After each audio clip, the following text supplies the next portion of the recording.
Ngatod pa sa atong tubag sa Salmo, ikaw ang akong anak, karong adlawa gianak ko ikaw. Kanus man ni gisulti sa Ginoo? Karon o niadto pang dugay na? Ang mga Salmo gisuwat ni siya wa pa mataw si Jesus niya unsa may pasabutan ni para ra ni Jesus o para ni natong tanan? Para natong tanan. So karon giingnan nata sa Ginoo, karong adlaw gianak ko ikaw. Nalipay mo wa? Malipay. Mga naong ninyo wa gyud malipay. Gitawag ta og adopted children of God. Nya sigihan gini balik-balik sa Ginoo, i-renew gini niyang iyang commitment, di gyud siya muundang pag-renew ani nga karong adlaw kay wa man siya maingon nga sugod karon. Kay ingon pa siya sugod karon, amo ra gyapon karong adlaw. Kanang ang grasya des Ginoo sa paghimo nato nga mga anak niya kada gid adlaw iyang himuon. Muna kada adlaw sadtang mudawat nga gihimo tang anak sa Ginoo. Imo sang ingnon ang Ginoo inigmata nimo, ikaw ang akong amahan. Karon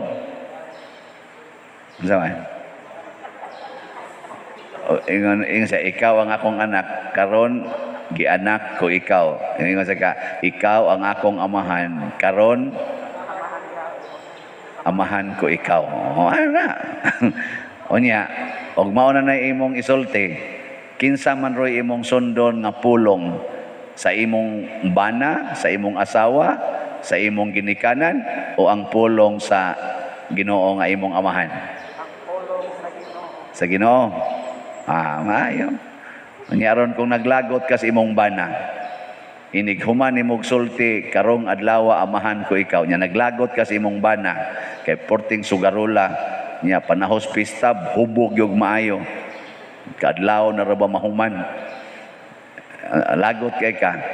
Pag ingon nimo karong adlaw amahan ko ikaw, maglagot pa ka sa imong bana, di na? Oy, tubag. Kaya ang imo ra bang bana, giingnan ra ba sa tos Ginoo karong adlaw? Karong adlaw gianak ko ikaw. Giingnan man sa to imong bana god, anak man sa tos Ginoo. Iyang masanggirinyo ang iyang pag-ingon karong adlaw gianak ko ikaw. Nya ikaw nga giangkon sad nga anak niya, maglagot ka sa iyang giangkon sad nga anak, dili.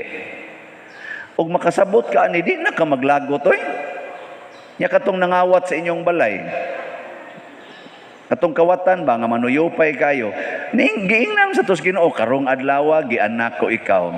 Pero imo sa tong igsuon, ana na siya. Muna kuwang sad ta aning maong wisdom. Tan-aw nato ang anak ras Ginoo kana rang gasigig simba, ang anak sa Ginoo kanira ni ang mga taong buutan.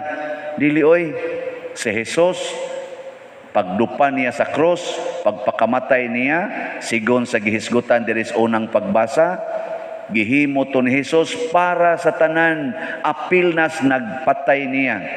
Matud pang San Pablo, wa man mo kahibaw kinsa to, wa man gud mo kailan niya, muna nga ang tag-iyas kaluwasan inyong gipatay.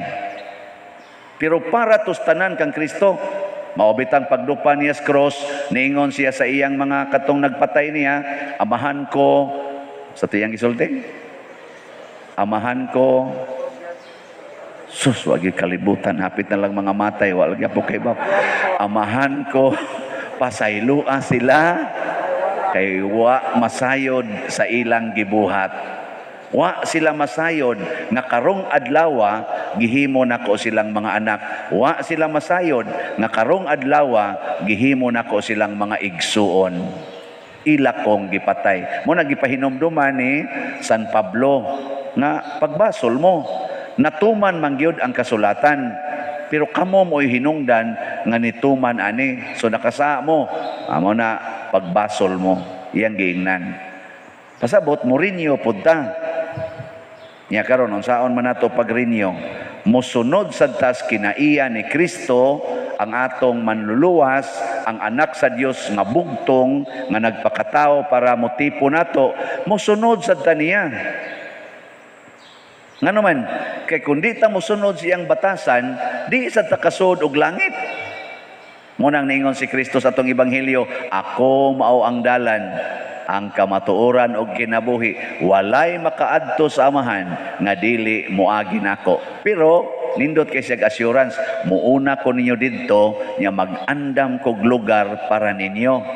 Kamo nalipay mo nga giandaman na karon ni Hesus og lugar didto. Nalipay mo? Gusto na mong mupuyo dito? Karong hapon, pwede na. Ang saman, okay mo na, dili.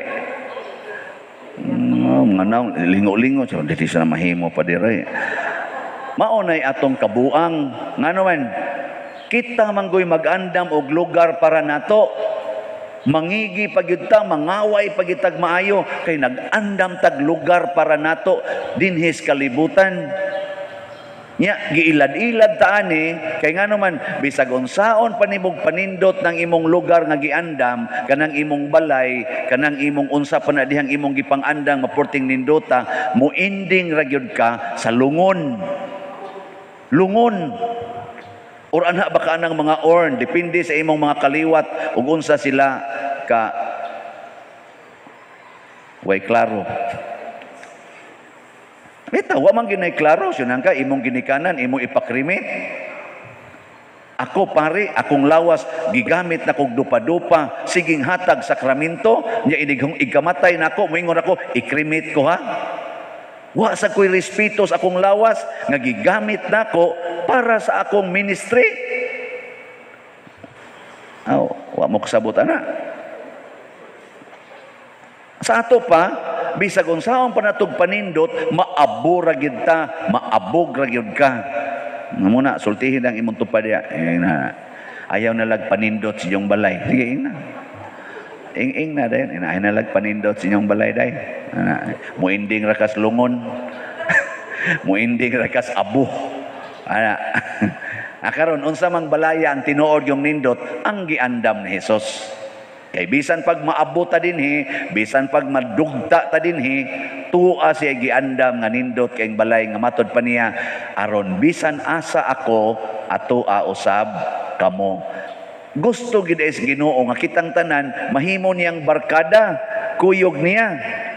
No. Nya ganahan mo makiguyog ni Hesus.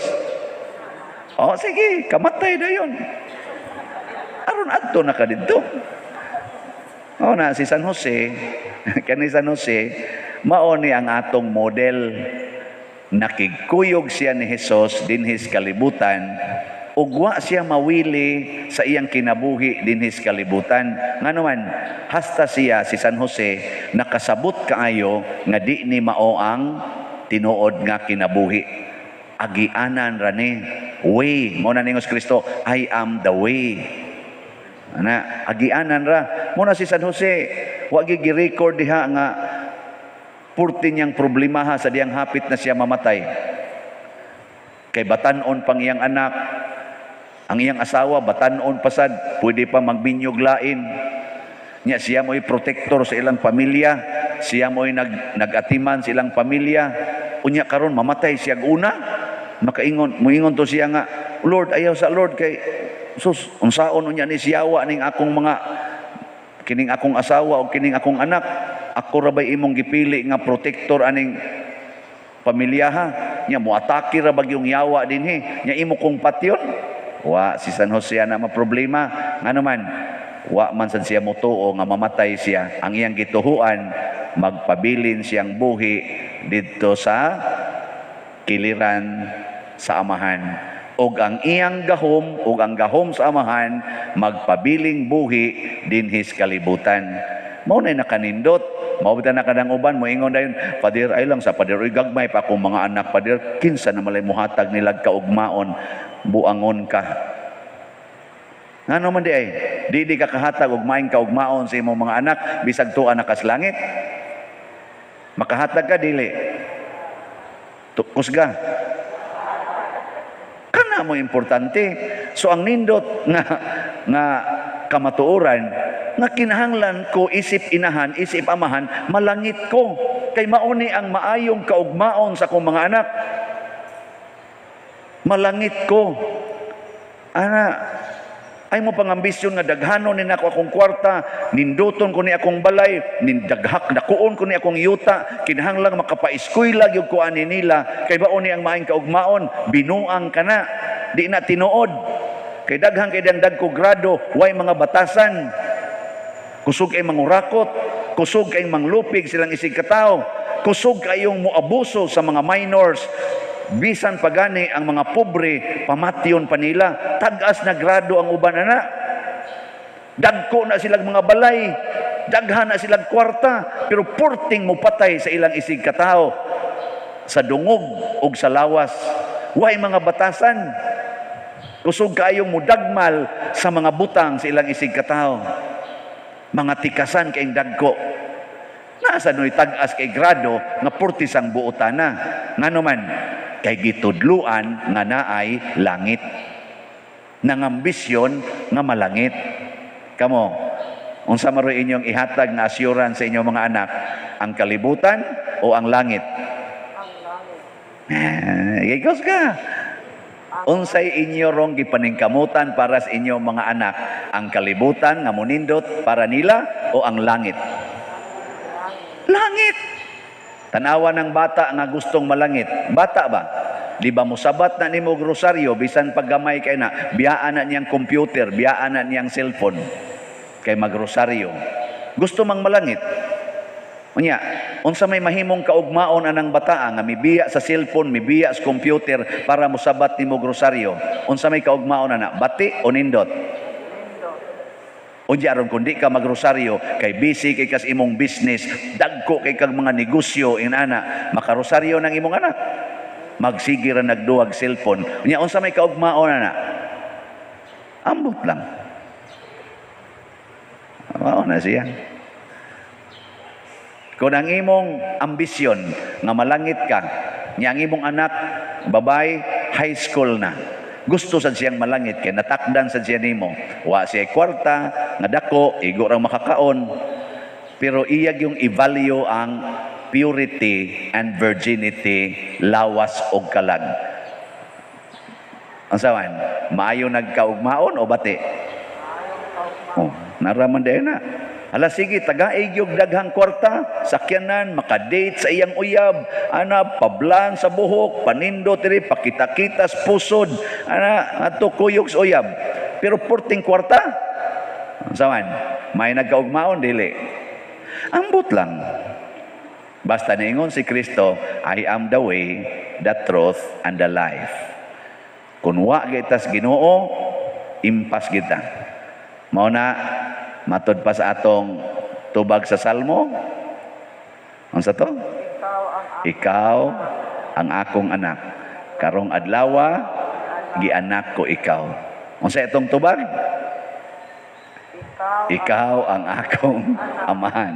Karong adlawa, amahan ko ikaw. O kana, ug unsay imong iduktar, matuman ang imong pagbuot dinhi sa yuta maingon sa langit. Amen. Oh, sige, nindog na ta.